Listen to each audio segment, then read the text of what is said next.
Yadiru li qalbi inda jahli wa hayrati faya rabbi mati'ni sirri qulubi wa nawwir bihi qalbi wa sam'i wa mukalati asalli wa sallim ya ilahi ala nabi wa alihi wa ashabim bihimil tuhuyati a'udhu billahi minasyaitanir rajim bismillahirrahmanirrahim alhamdulillahi rabbil alamin arrahmanir rahim maliki yaumiddin iyyaka na'budu wa iyyaka nasta'in ihdinas siratal mustaqim siratal ladzina an'amta 'alaihim ghairil maghdubi 'alaihim waladdallin rabbi ighfirli wa liwalidayya wa lil muslimina amin bismillahirrahmanirrahim qala rabbi shrah li sadri wa yassir li amri wahlul 'uqdatam min lisani yafqahu qawli la hawla wa la quwwata illa billahil aliyyil azim bismillahirrahmanirrahim rawhu wa rayhanu wa jannatul na'im rawhu wa rayhanu wa jannatul na'im rawhu wa rayhanu wa jannatul na'im bismillahirrahmanirrahim Allahumma inni as'aluka fahman nabiyyin wa ifdal mursalin Allahumma bini bi'ilmi wa zayyinni bi'ilmi wa akrimni bittaqwa wa jammilni bil'afiyati ya arhamar rahimin. Assalamualaikum warahmatullahi wabarakatuh. Bismillahirrahmanirrahim. Apa saja syarat-syarat wajibnya ibadah puasa?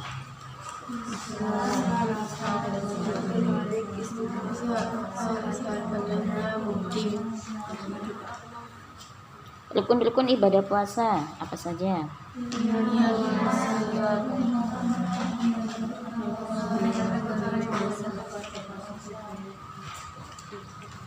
Perkara yang membatalkan ibadah puasa apa saja?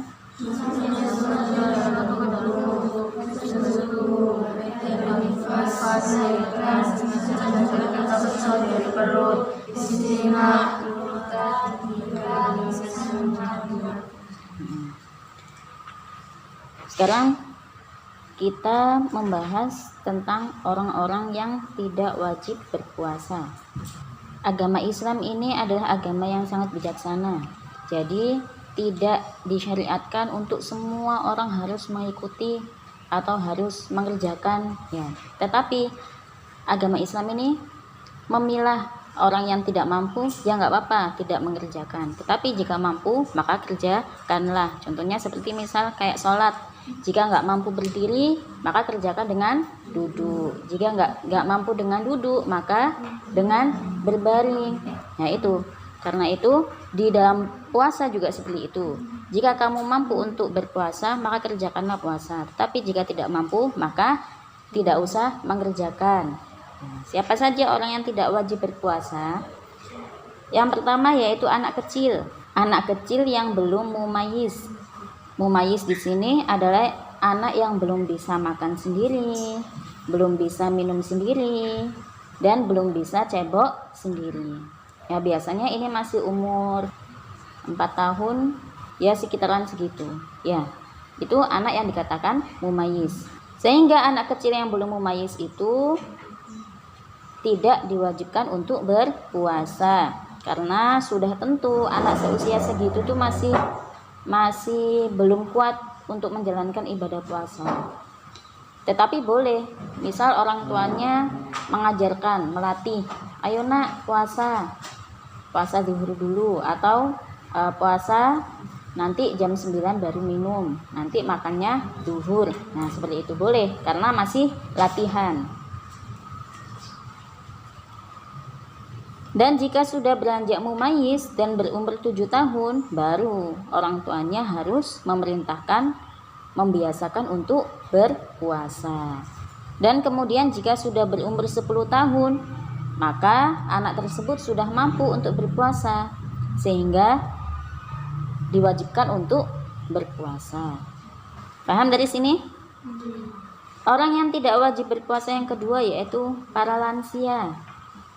Orang-orang yang sudah tua, mereka itu lemah badannya sehingga tidak mampu untuk berpuasa. Boleh bagi orang-orang lansia ini untuk tidak berpuasa. Seandainya orang-orang lansia ini berpuasa, maka ditakutkan pingsan, ya kan? Ditakutkan sakit karena sebab tubuhnya itu sudah lemah. Beda dengan orang-orang yang masih muda seperti kita, ya, masih kuat. Tetapi bagi orang lansia yang meninggalkan puasa Ramadan tetap harus membayar fidyah, yaitu satu harinya adalah 6,25 ons per harinya. Jadi kalau misalkan meninggalkan puasa selama 30 hari, mengeluarkan fidyah sebanyak 6,25 ons per harinya, berarti dikali 30. Boleh memberikannya itu per hari, ngasih, atau langsung sekaligus, boleh. Yang ketiga yaitu orang yang hilang akalnya, baik hilang akalnya itu karena gila, atau karena pingsan, atau karena mabuk. Nah, itu tidak diwajibkan untuk berpuasa. Tapi jika dia sadar, maka dia wajib mengqadha'nya. Yang keempat yang tidak wajib berpuasa yaitu orang yang sakit. Orang sakit itu tentunya tidak mampu untuk berpuasa, nggih. Karena memang badannya sudah lemah, sudah merasakan sakit, masa harus berpuasa? Ya. Jadi boleh bagi dia untuk tidak berpuasa. Tetapi harus mengqadha'nya, wajib diqadha' di lain hari. Beda dengan orang yang lansia tadi. Kalau orang lansia tidak wajib diqadha' tetapi membayar fidyah. Tapi kalau orang sakit, orang pingsan diqadha', ya. Orang mabuk diqadha'. Yang kelima yaitu wanita hamil dan menyusui. Wanita yang sedang mengandung dan menyusui itu termasuk orang yang lemah karena energinya itu terbagi menjadi dua, untuk dirinya dan untuk anaknya. Makanya boleh bagi dia untuk meninggalkan puasa. Entah itu dia meninggalkan puasa diniatkan untuk karena dirinya sendiri, atau karena untuk anaknya, atau karena untuk keduanya. Boleh dia tidak berpuasa. Ada hukum bagi wanita hamil dan menyusui ini. Dia meninggalkan puasa karena sebab apa? Yang pertama, jika dia meninggalkan puasa karena khawatir akan kesehatan anaknya saja, dia wajib mengqadha' dan membayar fidyah. Tetapi jika dia khawatir akan kesehatan dirinya saja, atau khawatir akan kesehatan keduanya, dirinya dan anaknya, maka hanya mengqadha' saja, tidak usah membayar fidyah. Paham? Kenapa diulangi malih? Jadi hukum wanita hamil dan menyusui, dia meninggalkan puasa itu karena sebab apa? Dilihat, kalau yang pertama dia meninggalkan puasa itu karena khawatir akan anaknya saja, takut anaknya kenapa-napa. Dirinya sehat tetapi anaknya nggak sehat, maka dia wajib mengqadha' dan membayar fidyah. Membayar fidyahnya itu 6,25 ons per harinya. Yeah. Yang kedua dilihat, kalau misalkan dia itu meninggalkan puasa karena khawatir akan dirinya saja, ya, karena dirinya saja, anaknya sehat tapi ibunya yang sakit-sakitan, ya, maka dia hanya mengqadha' saja, tidak usah membayar fidyah. Yang ketiga dilihat, kalau misalkan dia meninggalkan puasa itu karena sebab keduanya, anaknya sakit, ibunya juga sakit, maka sama hukumnya, yaitu hanya mengqadha' saja, tidak usah membayar fidyah. Orang yang tidak wajib berpuasa yang keenam yaitu wanita yang sedang haid dan nifas. Wanita ini pasti lemah, ya, tubuhnya pasti lemah, karena itu tidak diwajibkan untuk berpuasa dan haram bagi dia apabila dia melakukan puasa Ramadan. Tetapi di lain hari dia wajib mengqadha'nya. Selanjutnya yaitu tentang orang-orang yang wajib imsak di siang Ramadan. Imsak itu adalah menahan diri. Orang-orang di bawah ini adalah orang-orang yang wajib imsak pada siang Ramadan dan wajib mengqadha puasanya. Yaitu siapa saja? Yang pertama adalah orang yang sengaja berbuka pada siang Ramadan tanpa ada uzur, maka wajib atasnya untuk imsak pada sisa hari tersebut. Ada si fulanah tanpa ada sebab, tanpa ada apa, tiba-tiba membuka puasanya. Nah, maka si fulanah tersebut wajib bagi dia untuk imsak sampai datang waktu berbuka. Yang kedua yaitu orang yang lupa untuk berniat pada malam hari, maka wajib bagi dia untuk imsak. Yang ketiga yaitu orang yang sahur mengira masih belum terbitnya fajar, padahal sudah terbit fajar.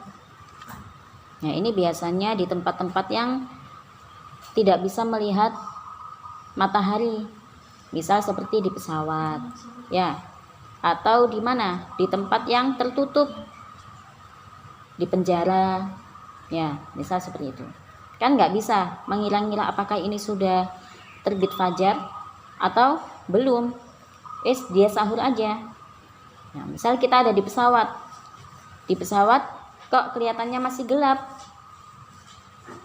dia sahur. Ternyata sudah terang, maksudnya sudah masuk mulai untuk berpuasa. Nah, ini maka bagi dia wajib untuk berimsak. Yang keempat yaitu orang yang berbuka mengira sudah masuk waktu maghrib padahal belum. Ini sama seperti yang nomor 3 tadi. Cuma bedanya kalau di sini dia mengira sudah berbuka. Ya, dikirain sudah masuknya waktu maghrib. Ada suara dur, dikirain apa? Ya, disangkain beduk, ya kan? Suara tabuhan di masjid, ternyata bukan. Ternyata si Dina terbangan. Sudah minum, sudah habis gelas, ternyata belum maghrib. Maka wajib bagi dia untuk imsak. Yang kelima yaitu orang yang pada 30 Sya'ban tidak berpuasa, lalu dinyatakan bahwa hari itu hari pertama bulan Ramadan. Nah, biasanya 30 Sya'ban ini adalah hari syak, ya, hari penentuan antara apakah masih bulan Sya'ban ataukah sudah masuk bulan Ramadan. Karena itu di tanggal 29 ini kita harus melihat hilal, ya. Biasanya orang-orang melihat hilal untuk menentukan tanggal 1 Ramadan. Pas tanggal 30 Ramadan kita tidak berpuasa, padahal ternyata sudah ditentukan itu adalah 1 Ramadan. Maka bagi kita yang baru mendengar kabar bahwasanya itu 1 Ramadan, wajib untuk berimsak. Yang terakhir yaitu orang yang kemasukan air disebabkan terlalu berlebihan dalam berkumur atau dalam istinsyak. Istinsyak itu adalah memasukkan air ke dalam hidung saat berwudu. Nah, maka wajib bagi dia untuk berimsak. Kita kumur-kumur terlalu berlebihan, atau istinsyak memasukkan air ke dalam hidung terlalu berlebihan sehingga air itu masuk ke dalam tubuh kita, maka kita wajib untuk imsak. Selanjutnya yaitu orang-orang yang sunnah imsak pada siang Ramadan. Jadi ada bedanya nggih, wajib imsak dengan sunnah imsak. Kalau yang tadi kita bahas adalah orang-orang yang wajib. Kalau yang ini adalah orang-orang yang sunnah untuk imsak di siang Ramadan. Yang pertama yaitu anak kecil apabila dia balik di siang Ramadan, sedangkan dia tidak puasa pada waktu itu, maka dia sunnah untuk berimsak. Yang kedua yaitu orang gila yang sadar pada siang Ramadan, maka sunnah bagi dia untuk imsak. Yang ketiga yaitu orang kafir apabila masuk Islam pada siang Ramadan. Ada orang kafir, dia mu'alaf di siang Ramadan. Setelah mu'alaf, setelah mengucapkan syahadat, dia sudah sah masuk Islam, maka dia sunnah untuk imsak. Yang keempat yaitu musafir jika sudah sampai ke kotanya pada siang Ramadan. Ini jika kita bepergiannya berbeda tempat, ya. Contohnya misal kita dari Jawa misal dari sini ke Bali kan beda jamnya, ya kan? Nah, beda berapa jam? 1 jam, ya. Masih duluan Bali, ya kan? Di Bali jam 8, di sini masih jam 7. Nah, di situ kan beda antara sahur dan berbukanya. Nah, jika kita masih berangkat dari sini itu jam 3 pagi, kemudian nyampe sana ternyata sudah subuh, ya kan? Maka kita harus mengikuti daerah di Bali, berarti kita harus imsak. Yang kelima yaitu orang yang sakit jika sudah sembuh pada siang Ramadan. Ini sudah jelas nggih, orang sakit demam misalkan, dia sembuh di siang Ramadan, maka dia sunnah untuk imsak sampai waktunya berbuka. Bab 3, hal-hal yang berkaitan dengan ibadah puasa. Yang pertama yaitu perkara-perkara yang tidak membatalkan puasa. Sekarang kita membahas tentang sesuatu yang tidak membatalkan puasa. Yang pertama yaitu melakukan sesuatu yang membatalkan puasa karena lupa bahwa dia sedang berpuasa. Misal dia berpuasa kemudian tiba-tiba makan atau tiba-tiba minum, dia lupa, tidak membatalkan puasa. Baik makannya itu sedikit atau makannya itu banyak, tetap dia tidak membatalkan puasa karena sebab lupa. Yang kedua, melakukan sesuatu yang membatalkan puasa karena tidak tahu hukumnya. Contohnya, ada seseorang dia tidak tahu hukumnya jika urek-urek kuping itu bisa membatalkan puasa. Kemudian dia membersihkan telinga di siang Ramadan karena tidak tahu, maka tidak membatalkan puasa. Tetapi jika dia sudah tahu kemudian dilakukan, maka itu adalah membatalkan puasa karena disengaja. Yang ketiga, melakukan perkara yang membatalkan puasa karena terpaksa, maka tidak batal puasanya. Terpaksa di sini itu ada syaratnya. Syarat yang pertama yaitu paksaannya itu hal yang spontan atau harus dilakukan sekarang. Ya, contohnya kamu dipaksa untuk makan sekarang juga harus makan gitu. Kalau tidak kamu akan saya culik atau apa, seperti itu. Nah, sehingga tanpa panjang lebar harus mengikuti. Kalau tidak nyawanya akan hilang. Maka boleh, tidak batal puasanya. Tetapi jika tidak spontan, misalkan ayo kamu harus makan tapi nunggu 1 hari. Nah, kayak gitu. Ternyata dia makan sekarang, maka batal puasanya. Karena apa? Paksaannya itu tidak spontan. Masih ada jangka waktu. Kamu harus makan, kalau tidak akan saya bunuh. Nanti jam 12 siang. Nah, kan masih ada waktu, ternyata dia makan sekarang. Nah, itu tidak termasuk daripada paksaan. Maka batal puasanya kalau dia makan pada saat itu. Okay?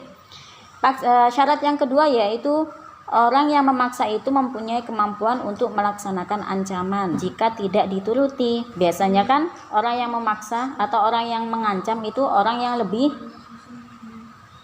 kuat. Beda halnya kalau misalkan yang memaksa ini adalah orang yang lebih muda, kan tidak ditakuti. Maka itu bukan termasuk daripada paksaan. Contoh misal pengen punya adik sampean bilang, "Mbak, ayo Mbak, minum Mbak," gitu. Ya, bukan termasuk paksaan. Kalau kita minum pada saat itu, maka itu adalah membatalkan puasa. Paham? Syarat yang ketiga yaitu orang yang dipaksa menyangka apabila tidak dituruti kemauannya akan membuktikan ancamannya. Nah, tadi kan diancam akan dibunuh, ya kan? Nah, orang yang diculik tadi menyangka bahwasanya, waduh, kalau aku nggak makan ini bakalan dibunuh. Tapi kalau tidak ada sangkaan, orang yang diculik tadi nggak nyanghalang, nggak mungkin dibunuh. Kemudian tapi dia tetap makan, maka itu adalah membatalkan puasa. Tapi kalau dia yakin bakalan diancam, bakalan dibunuh gitu, maka tidak batal puasanya. Syarat yang keempat yaitu tidak tampak pada orang yang dipaksa itu ikhtiar ketika melakukannya. Ikhtiar itu adalah pilihan. Jadi contohnya seperti ini. Seseorang tadi dipaksa, ayo kamu harus makan 1 piring. Ternyata dia makan 2 piring. Maka hal itu membatalkan puasa. Itu adalah syarat-syarat keterpaksaan. Jadi kalau memenuhi syarat 4 di atas, maka termasuk hal yang terpaksa. Jika tidak memenuhi, maka bukan termasuk keterpaksaan. Ya. Selanjutnya perkara yang tidak membatalkan puasa yang keempat, yaitu masuknya air ludah yang bercampur dengan sedikit sisa makanan setelah dia berusaha untuk mengeluarkannya. Jadi kita sudah usaha nih, udah kumur-kumur, maka tidak membatalkan puasa. Yang kelima yaitu debu jalanan yang masuk ke dalam perut, baik sedikit ataupun banyak, maka hal itu tidak membatalkan puasa, dengan syarat debunya tersebut adalah debu suci, bukan debu najis, dan masuknya itu tidak disengaja. Yang keenam yaitu bubuk tepung yang masuk sendiri ke dalam perut atau yang serupa dengan tepung. Apa contohnya? Bumbu masakan, bubuk cabai. Jika masuk sendiri, maka itu tidak membatalkan puasa. Tetapi jika kita sengaja untuk memasukkan, nah maka hal itu membatalkan puasa. Yang ketujuh yaitu binatang-binatang kecil yang masuk ke dalam perut. Contohnya seperti lalat, nyamuk, dan yang semisalnya, laron, binatang kecil, semut. Nah, jika binatang kecil itu masuk, maka kita tidak boleh mengeluarkannya, karena hal itu akan membatalkan puasa. Jadi kalau udah kemasukan semut, ya udah biarin, karena kalau kita berusaha untuk mengeluarkan dapat membatalkan puasa, kecuali jika binatang itu membahayakan. Misalkan kemasukan tawon, ya kan membahayakan, maka boleh dikeluarkan, tetapi wajib mengqadha di lain hari karena tetap batal puasanya. Yang kedelapan yaitu bagi orang yang punya penyakit ambeien. Penyakit ambeien adalah yang keluar daging saat BAB. Jadi ketika buang air lalu dia masuk kembali dagingnya itu, maka tidak membatalkan puasa. Baik masuknya dagingnya itu dalam keadaan sengaja ataupun tidak, tetap tidak membatalkan puasa. Nah, itu tadi hal-hal yang tidak membatalkan puasa. Apa saja? Yang pertama yaitu karena lupa. Yang kedua, karena tidak tahu hukumnya. Yang ketiga, karena terpaksa. Yang keempat, masuknya air ludah yang bercampur dengan sedikit makanan setelah berusaha untuk dikeluarkan. Yang kelima, debu jalanan yang masuk ke dalam perut. Yang keenam, bubuk tepung yang masuk sendiri ke dalam perut. Yang ketujuh, binatang-binatang kecil yang masuk ke dalam perut. Yang kedelapan, orang yang punya penyakit ambeien. Selanjutnya yaitu hari-hari yang diharamkan untuk berpuasa. Jadi di antara syarat sahnya ibadah puasa itu adalah hari yang mana kita ingin berpuasa itu bukan termasuk hari-hari yang diharamkan. Nah, makanya kalau kita ingin puasa, lihat tanggalnya, lihat harinya, apakah termasuk yang diharamkan atau tidak. Apa saja yang diharamkan? Yang pertama yaitu hari raya Idul Fitri dan Idul Adha. Ini jelas diharamkan, yaitu pada tanggal 1 Syawal dan tanggal 10 Dzulhijjah. Kenapa diharamkan berpuasa pada hari kedua tersebut? Hikmahnya adalah karena pada 2 hari itu kita berada dalam jamuannya Allah. Ya, maka tidak pantas bagi kita untuk berpuasa. Yang kedua yaitu hari-hari tasyrik. Haram bagi kita untuk berpuasa, yaitu pada tanggal 11, 12, 13 Dzulhijjah. Haram bagi kita untuk berpuasa karena pada hari tersebut adalah banyak sekali daging sembelihan, ya, daging kurban. Sehingga itu waktunya kita untuk berpesta, untuk bersenang-senang. Karena itu diharamkan untuk berpuasa. Yang ketiga yaitu hari syak. Hari syak adalah hari yang ragu, hari keraguan, yaitu pada tanggal 30 Sya'ban. Karena pada hari itu adalah hari penentuan antara tanggal 30 Sya'ban atau tanggal 1 Ramadan, sehingga haram bagi kita untuk berpuasa. Yang keempat yaitu puasa pada paruh kedua dari bulan Sya'ban. Itu hukumnya haram, yaitu pada tanggal berapa? 16 sampai 30 Sya'ban. Itu dia hari-hari yang diharamkan untuk berpuasa. Apa saja hari-hari yang diharamkan untuk berpuasa? Yaitu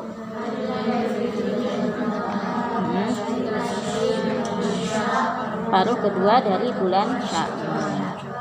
Nah, visual apa aja?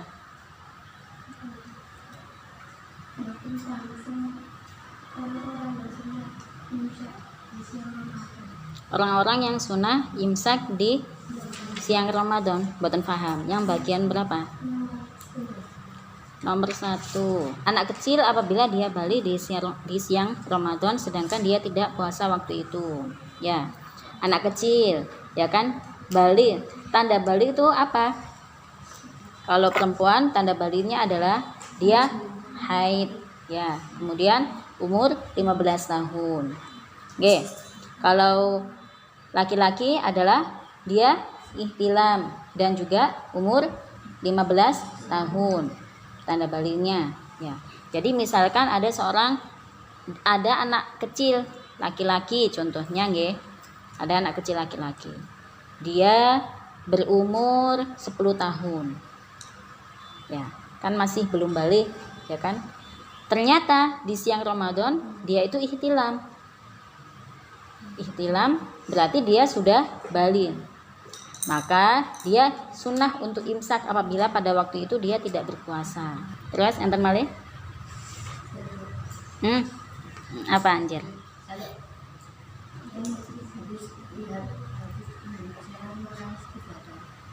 Oh. Jika melihat Hafiz Indonesia kemudian menangis karena terharu, nggih, tidak membatalkan. Karena menangis itu tidak membatalkan puasa. Ya, nggak apa. Kecuali kalau air matanya sampean minum baru membatalkan puasa. Wallahu a'lamu bissawab.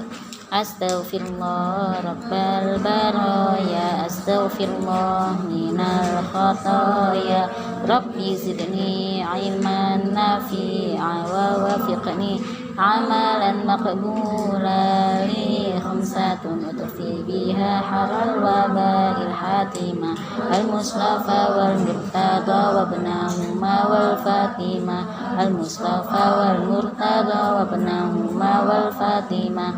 Allahumma inni astaudi'uka ma qara'tu fadhirni ila hajati ilaih. Assalamualaikum warahmatullahi wabarakatuh. Allahumma sholli ala sayyidina Muhammad.